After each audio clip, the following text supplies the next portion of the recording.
Sejam muito bem-vindos, irmãos. A paz do Senhor a todos. Sejam bem-vindos a mais uma aula da nossa escola dominical. Estamos já na lição 8. Tá quase acabando. Bom, eu sou o Luan e eu vim apresentar aqui a lição de número 8, que se chama A Batalha contra Ai. É um é uma parte da Bíblia interessante para mim também, pois eu não a conhecia. Bom, sem mais delongas, sejam bem-vindos. Bom, a batalha contra Ai. Texto do dia. E se o meu povo, que se chama pelo meu nome, se humilhar e orar e buscar a minha face e se converter dos seus maus caminhos, então eu ouvirei dos céus. 2 Coríntios, capítulo 7, versículo 14. Síntese. O pecado de um único homem fez com que os hebreus experimentassem a derrota em Ai. Vamos ao texto bíblico. Diz assim, Josué, do capítulo 7, do versículo 1 ao 11. E prevaricaram os filhos de Israel no anátema, porque Acã, filho de Carmi, filho de Zabde, filho de Zerá, da tribo de Judá, tomou do anátema, e a ira do Senhor se acendeu contra os filhos de Israel. Enviando, pois, Josué de Jericó, alguns homens a Ai, que está junto a Beteaven, da banda do oriente de Betel, falou-lhes, dizendo, subi e espiai a terra. Subiram, pois, aqueles homens e espiaram a Ai. E voltaram a Josué e disseram-lhe, não suba todo o povo, subam alguns 2.000 ou 3.000 homens a ferir a Ai. Não fatigues ali a todo o povo, porque poucos são os inimigos. Assim, subiram lá do povo alguns 3.000 homens, os quais fugiram diante dos homens de Ai. E os homens de Ai feriram deles alguns 36, e seguiram-nos desde a porta até Sebarim. E feriram-nos na descida, e o coração do povo se derreteu e se tornou como água. Então Josué rasgou as suas vestes e prostrou em terra sobre o seu rosto, perante a arca do Senhor até a tarde. Ele e os anciãos de Israel, e deitaram pó sobre as suas cabeças. E disse Josué, Senhor Jeová, por que com efeito fizeste passar este povo Jordão, para nos dares nas mãos dos amorreus, para nos fazerem perecer? Tomara-nos contentáramos com ficarmos além do Jordão. Senhor, que direi, pois, Israel? Virou as costas diante dos seus inimigos? Que direi, né? Pois Israel virou as costas diante de seus inimigos. Ouvindo isso, os cananeus e todos os moradores da terra nos cercarão e desarraigarão o nosso nome da terra. E então, que farás ao teu grande nome? Então disse o Senhor a Josué, levanta-te, porque está prostrado assim sobre o teu rosto? Israel pecou, e até transgrediram o meu concerto que lhes tinha ordenado, e até tomaram do anátema, e também furtaram, e também mentiram, e até debaixo da sua bagagem o puseram. Bom, partindo desse texto bíblico, a gente vê aqui que por conta do pecado de um homem, todo o povo sofreu por conta disso. E aqui na introdução diz assim, a primeira batalha e conquista dos hebreus na terra prometida foi a cidade de Jericó, no Vale do Jordão. Agora a guerra seria contra uma cidade-estado fortificada chamada Ai, um lugar de importância estratégica, pois controlava a rota principal de Gilgal à região de Betel. Aqui tem vários nomes de vários locais que não são conhecidos por nós assim, mas é interessante pesquisar para a gente ter uma noção geográfica. Aos olhos dos hebreus, seria uma batalha pequena, e por isso Josué reduziu o número de soldados para o combate. Entretanto, devido ao pecado de um homem, o povo não pôde resistir diante do inimigo. É o que veremos na lição de hoje. Entramos aqui na primeira parte desta lição. Capítulo 1, parte 1. O perigo do pecado.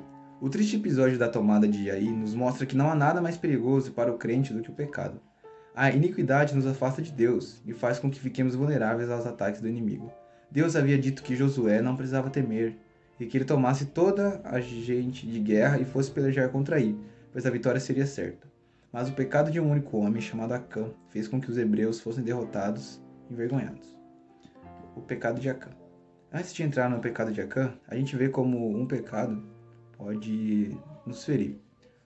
Não talvez tão fisicamente assim, mas espiritualmente, o peso de um pecado é ruim. Tudo que advém dele não nos é benéfico, não nos traz benefício nenhum. Se nos trouxesse benefício, aí não seria um pecado. Se nos trouxesse um benefício para Deus, no caso. Bom, parte 2. O pecado de Acã. O pecado de um único homem acendeu a ira de Deus e as consequências sobre Acã. sua família e todo o povo logo vieram. O pecado precisava ser tratado com graça, misericórdia, mas de forma imediata. É preciso que haja arrependimento e confissão para que Deus traga misericórdia. Vivemos no tempo de graça, da graça. E para hoje a palavra de Deus nos exorta que, se confessarmos os nossos pecados, Ele é fiel e justo para nos perdoar os pecados e nos purificar de toda injustiça. Está em 1 Josué, capítulo 1. O Senhor, que é santo, não pode abençoar um povo obstinado e que se recusa a tirar o pecado do seu meio. Aqui é a parte 3. Uma derrota. Os israelitas sofreram um golpe significativo e agora o medo, a dúvida e a apreensão substituem a alegria decorrente da batalha contra Jericó. Por outro lado, os inimigos, que até então esperavam ser derrotados, celebraram a vitória. Naquela época, as guerras eram vistas por muitos como um duelo entre divindades. E assim, os povos pagãos, inimigos dos hebreus, poderiam achar que os deuses de Aí também eram fortes. Irmãos, como podemos ver aqui, depois de pecar, depois de tudo que adveio desse pecado de Acã, eles ficaram com medo, eles ficaram temerosos. Né? Muitas vezes nos sentimos assim também. Às vezes pecamos e ficamos temerosos pela justiça que Deus pode nos dar, né? Pelo efeito que esse pecado vai causar na nossa vida. Muitas vezes pecamos, e isso é diário, mas a maior parte não, mas algumas vezes é consciente. A gente faz porque a gente, na hora ali, a gente sente que é o que a gente quer, mas depois a gente se arrepende. Esse é o agir do Espírito Santo em nós, se arrepende. Irmãos, a gente pode ver aqui que eles ficaram com medo, né, de pecar. Irmãos, pense em nós. Muitas das vezes pecamos de forma consciente e nos arrependemos logo após. Esse é o agir do Espírito Santo em nós. Porém, irmãos, muitas vezes deixamos de pecar apenas com medo do que Deus pode fazer, do que esse pecado pode causar. Este é um ponto que se deve levar em conta. Mas outro ponto é não evitar de pecar apenas por medo. Evitar de pecar por amor a Deus. Isso é algo que, quanto mais cedo a gente entende, mais fácil, entre aspas, vai ser a nossa vida espiritual. Não pecar apenas por medo do que pode acontecer. E isso, ter medo do que pode acontecer é ter um temor a Deus. É importante ter. Mas é importante amar a Deus acima desse pecado, acima de todas as coisas, para que evitemos de pecar. Capítulo 2, a parte 1. A reação de Josué diante da derrota. Diante do vexame da derrota, Josué rasgou as suas vestes, prostrou-se diante do Senhor e disse: Ah, Senhor Jeová, porque, com efeito, fizeste passar este povo o Jordão, para nos dares nas mãos dos amorreus, para nos fazerem perecer? Tomara nos contentáramos com ficarmos além do Jordão. É curioso como algumas pessoas, quando enfrentam alguma derrota, se tornam murmuradoras e colocam a culpa do fracasso sobre o Senhor. Josué estava fazendo exatamente isso. Pensem comigo, irmãos, em mais um homem na história bíblica, que fez isso. E pensaram? Adão. Adão, quando Deus volta ao jardim do Éden e procura por ele e por Eva, o que Adão faz? Para explicar.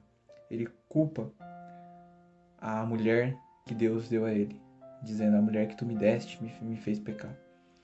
E, irmãos, não devemos fazer isso. Não somos assim, não fomos criados para ser assim. Não é certo e não é corajoso, não reflete na nossa pessoa apontar dedos, falar assim: eu fiz isso por causa dele, ou por causa dela, ou eu não consigo fazer isso por causa dele ou por causa dela. Não, irmãos, não somos assim, nós somos melhores do que isso. Apenas sendo bem duro, apenas covardes fazem isso.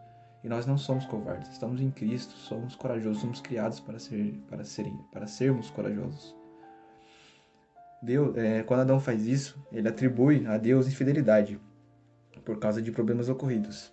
Também foi a tentativa de Jó, mas o Eterno faz perguntas a ela e coloca ela no seu devido lugar, com a mão à boca.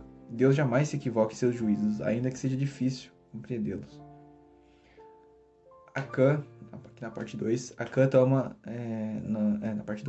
toma do anátema. Deus falou com Josué, dizendo que a derrota foi uma consequência da transgressão do povo. Havia um anátema no meio dos israelitas, e esse precisava ser retirado. Acã atravessou o Mar Vermelho, peregrinou pelo deserto por 40 anos, atravessou o Rio Jordão, contemplou a queda dos muros de Jericó, mas infelizmente seu coração não era reto diante de Deus.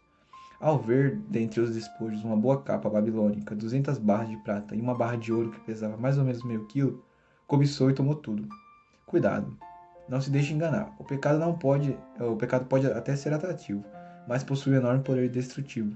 É por isso que a Bíblia recomenda que nós, cristãos, deixemos de lado todo pecado e embaraço que tão de perto nos rodeia. Irmãos, nós sabemos mais do que ninguém o quanto que o pecado é atrativo. Parece bom, parece certo, mas não é. Essa é a ilusão que o pecado tenta colocar na nossa cabeça, que ao fazer aquilo, ou deixar de fazer isso, ou fazer tal coisa de tal jeito, sendo ela errática, é bom, torna mais fácil, te dá um alívio, te dá um prazer, mas é tudo. A característica do pecado é um prazer temporário e dias, semanas de arrependimento e de tristeza, se perguntando por que você fez isso. Isso te leva a perguntas do porquê você fez isso, do porquê você é assim. Não é o porquê você é assim que nós temos que ver. É porque fizemos isso e o que falta pra gente superar essa barreira, passar por cima disso. Aqui a parte 3. A ira do Senhor se acendeu. Por causa do pecado de Acã, a ira do Senhor se acendeu contra os filhos de Israel. Aquilo foi tão grave que, da mesma forma que o Senhor marcou com um memorial, que nem eu falei na outra aula, a travessia do Jordão, naquele instante em que o coração do povo se derreteu, se tornou como água, outro memorial deveria ser erguido no Vale de Acor. As consequências daquele erro ficariam para sempre na lembrança do povo. É algo que os hebreus nunca esqueceram durante toda a história. Aqui entra no capítulo 3, primeira parte. Deus entrega a cidade de Ai. Olha só. O inimigo confiante. Depois da derrota dos hebreus na conquista de Ai, os habitantes da cidade ficaram confiantes. Porém, os israelitas estavam tomados pelo medo. Mas Deus, mais uma vez, restaurou a fé do líder, dizendo que não temesse nem se espantasse, porque tinha entregue a cidade inimiga em suas mãos. Esse triste episódio na história do povo de Deus nos mostra que o Senhor nos concede sempre uma oportunidade para que possamos recomeçar. Uma vez resolvido o problema do pecado, as promessas foram renovadas sobre o povo e a bênção do Senhor, mais uma vez, estava a caminho. Seria apenas uma questão de tempo. Irmãos, é muito importante a gente prestar atenção nisto, nesta parte em específico. Deus sempre dá a oportunidade para que possamos recomeçar. Por isso que Ele é um Deus de misericórdia, por isso que Ele estende o teu perdão na nossa vida. Se nós nos arrependermos dos nossos pecados, a gente sempre vai ter essa oportunidade de recomeçar. E é importante a gente lembrar disso. É importante, se você pecou, algo que eu vejo bastante, pelo menos entre os jovens, né? Nessa fase a gente tem toda uma questão dos nervos, a flor da pele, sabe? E muitos jovens pecam e eles não vão, por exemplo, orar, porque eles estão envergonhados ou falam, não, eu fiz isso hoje, eu peco no dia de amanhã que é um novo dia. Não, irmãos. Se você pecou, independente da sua idade, né? Isso é mais na questão jovial aqui. Se você pecou, se ajoelhe e ora. Confessa ao Senhor, mesmo você estando envergonhado. Fala para Deus, fala a verdade, não culpe ninguém, fale a verdade. Fale assim, fale que você pecou, o que você fez, e que você se arrependeu, já está arrependido, está buscando arrependimento, ou seja, não peque e deixe de pedir perdão a Deus. Pedir perdão a Deus é o ato de se arrepender, e só assim Deus te dá o perdão. Parte 2. A estratégia de Deus é diversificada. Aqui vai dizer a estratégia que Deus usou para que eles ganhem essa batalha. Foi feita da seguinte maneira. Na batalha contra Jericó, Deus tinha estabelecido uma estratégia de guerra envolvendo os sacerdotes e a Arca do Concerto. Isso foi na batalha contra Jericó. E outros tocando trombetas, mas agora seria bem diferente. Os despojos poderiam ser saqueados pelo povo, e a estratégia seria uma emboscada. Ou seja, uma parte do povo fugiu para o deserto, fingindo que tinha perdido a batalha, e quando os homens de Ai saíram atrás dos israelitas, milhares de hebreus entrariam, né, e ateariam fogo, saqueando-a. Os hebreus consumiram os habitantes de Ai, deixando um total de 12 mil mortos, e assim como Moisés, quase 4 décadas antes, levantou a sua vara para que Israel prosperasse na peleja, agora Josué, por seu turno, deveria levantar a sua lança e fazê-la permanecer no alto até o fim da luta, para que a vitória fosse completa. Essa foi a estratégia que Deus usou Parte 3. Culto da restauração. Para celebrar a vitória, Josué deslocou o povo até o Monte Ebal, e ali edificou um altar, onde colocou em pedras uma cópia da lei de Moisés. Com os oficiais hebreus à volta da arca, a meio caminho das montanhas e as tribos sobre as encostas, Josué proclamou a lei do Senhor, restaurando o compromisso com o Altíssimo. A palavra de Deus deveria estar escondida no coração do seu povo, a fim de que a conquista de Canaã acontecesse. Condutas semelhantes às de Acã não deveriam se repetir mais, mostrando assim, que o pecado não deve ser repetido, não deve ficar batendo em cima dele todas as vezes, pedindo perdão pelos meus pecados. Se você não consegue se libertar de um pecado e pede várias vezes por ele, peça ajuda. Na maior parte das vezes, pedir ajuda a um amigo seu em Cristo, ao seu pastor, a alguém com um cargo na igreja que possa te ajudar, alguém próximo que você se sinta bem de falar isso. Isso ajuda tremendamente. Tanto em oração, quanto você poder falar disso para alguém. Aqui na conclusão diz: aprendemos nessa lição que a derrota na batalha contra a cidade de Ai foi um momento muito difícil para todo o povo. Deus é santo e não tolera o pecado. Por isso, o anátema foi tirado do meio do povo, o pecado corrigido devidamente, e os hebreus puderam continuar lutando para conquistarem a tão almejada terra prometida.